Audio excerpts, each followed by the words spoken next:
Hello everyone, today we're going to talk about games that have been released very recently and are definitely worth your attention. The first game is Kingdom Come Deliverance 2. A good recipe for any game sequel is not to reinvent the wheel, but to take what fans already love and make it even better. Kingdom Come Deliverance 2 is not just a worthy sequel, it is literally a collection of all the best that the gaming industry has to offer. Warhorse Studios has once again managed to create the best historical RPG. Beloved characters, vulgar solo jokes, love and friendship, respect, and cooperation. For those who bought the second part on a whim, I strongly recommend not rushing. The second part isn't going anywhere. Start with the first part instead. It will be twice as enjoyable, believe me. From the very first minutes, our protagonist is thrown into such a whirlwind of events that time flies by especially quickly and with a rush of excitement. The graphics have improved significantly, although the first part,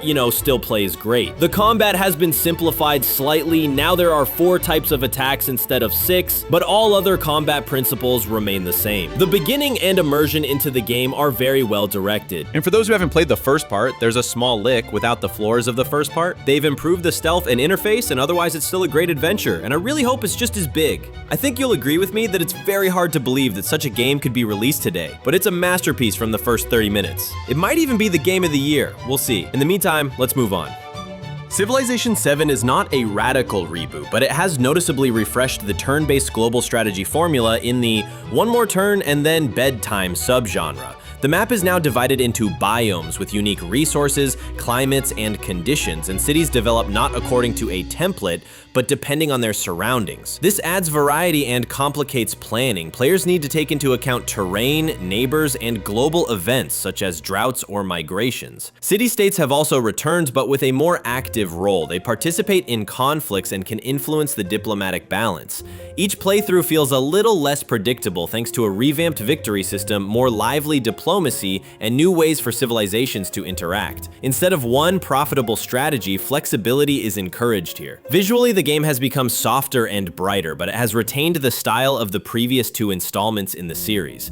The game is definitely worth your attention, especially if you are a fan of the series. I recommend it to everyone. But let's move on.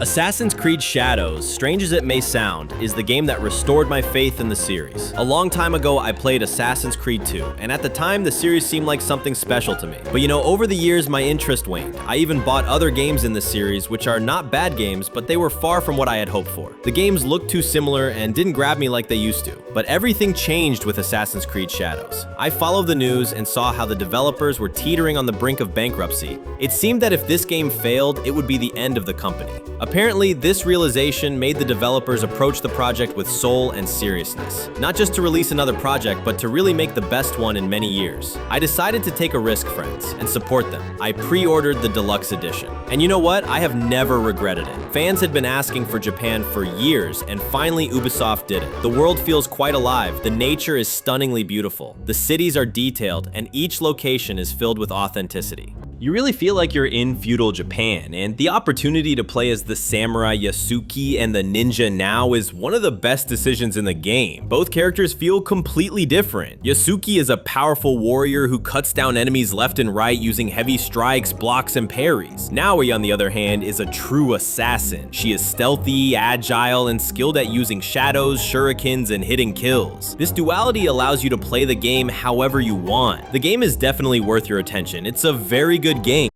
Doom: The Dark Ages. There is a lot of controversy surrounding this installment. Some compare it to Eternal and expected it to be a fast-paced hack-and-slash game. Others compare it to the 2016 reboot and expect it to be the same kind of meat-and-potatoes, moderately fast-paced, more default shooter. But I don't think it makes sense to compare all 3 installments, friends. Why? Over the past 10 years, the developers have made 3 completely different games for us, each based on different things and mechanics. Doom 2016 is a more standard first-person shooter. Doom Eternal is like a combat puzzle where the player has to switch weapons every second, run from side to side of the arena, and use the environment to get out of the arena alive. And Doom The Dark Ages is simply something else. Unlike the previous two games from id Software, the new Doom is like a mixture of a shooter and probably a Souls-like. The parrying mechanics in the game came in very handy. Thanks to the excellent controls, the game is very enjoyable to play. The shield is just perfect, but the developers didn't forget about ranged weapons either.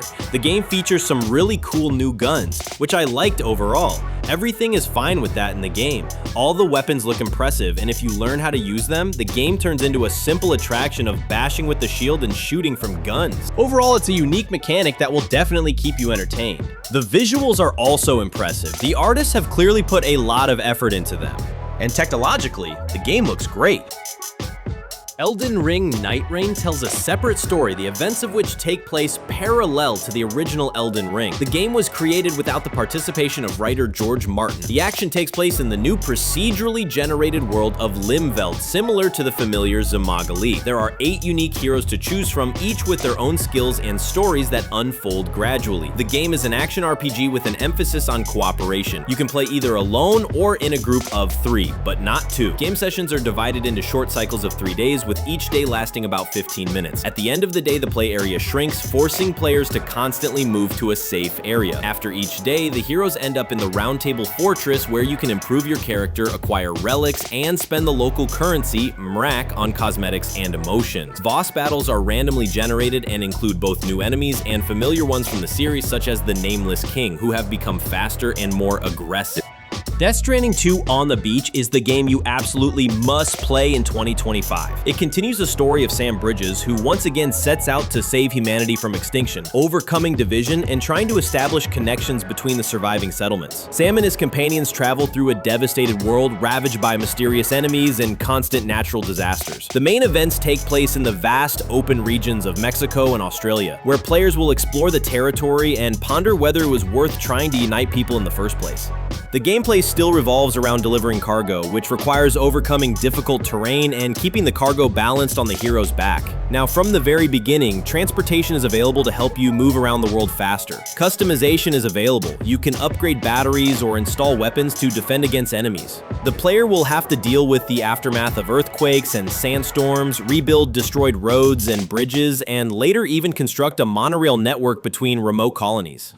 God of War Ragnarok, a game for all time. I completed the God of War Ragnarok story campaign and just want to say that this game is a masterpiece. I am feeling a lot of emotions right now and they are all extremely positive. I am very happy that I was able to experience and feel this truly unique experience. The game, or rather the PC port, has a number of technical flaws, but it's a good port and many things have already been fixed with patches. And I'm sure they'll get it to perfection. But the product itself is so gorgeous that it's hard to believe that games like this are still being released today. This is really what I love about games. The story is beautiful, the writers did a great job, I really liked how the game presents the player with so many deep themes and questions. There is a lot to think about. Both adults and the younger generation will find a lot of important and useful things to take away from this game. I really want to think about and analyze everything that was said in this game. I don't know how the writers managed to describe everything so accurately and truthfully. And the characters are, in a word, art. They really are alive, constantly talking, interacting, providing food for thought, and so on.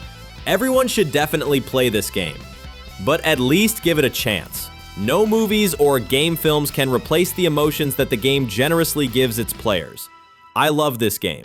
I think it will become one of the best games and will enter my personal top list, that's for sure. It left a very big impact on my heart. So yes, guys, I highly recommend this game to everyone.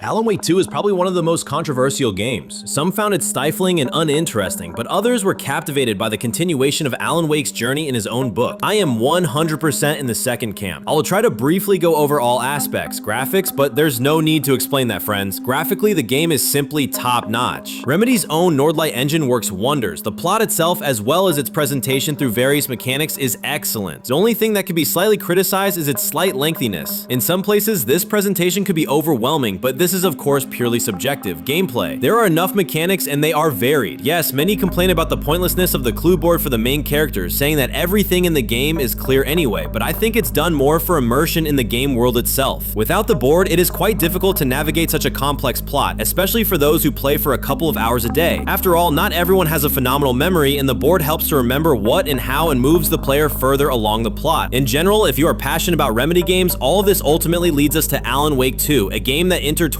characters and references from other projects by this studio. The Finnish developers have been working toward this game for years, and it has turned out to be remarkable. I sincerely hope to play more new games from these developers in the future. That concludes our video for today. Please share your favorite game in the comment section, and I will be sure to read all of them. Best wishes to all, and goodbye for now.